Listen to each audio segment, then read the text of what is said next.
Let's suppose that you were able every night to dream any dream you wanted to dream, and that you could, for example, have the power within one night to dream 75 years of time, or any length of time you wanted to have.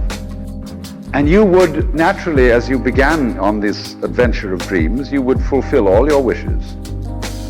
You would have every kind of pleasure you could see. And after several nights of 75 years of total pleasure each, you would say, well, that was pretty great. But now let's have a surprise. Let's have a dream which isn't under control. Well, something is going to happen to me that I don't know what it's going to be. And you would dig that and come out of that and say, wow, that was a close shave, wasn't it? And then you would get more and more adventurous, and you would make further and further out gambles as to what you would dream. And finally, you would dream where you are now. You would dream the dream of living the life that you are actually living today.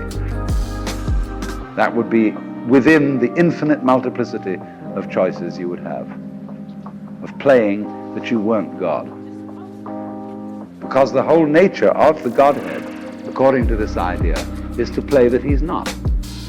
The first thing he says to himself is, man, get lost, because he gives himself away.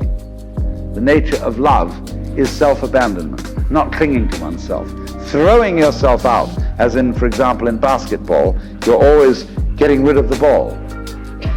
You say to the other fellow, have a ball, see? And that keeps things moving. That's the nature of life. So in this idea then, everybody is fundamentally the ultimate reality, not God in a politically kingly sense, but God in the sense of being the self. And you're all that, only you're pretending you're not.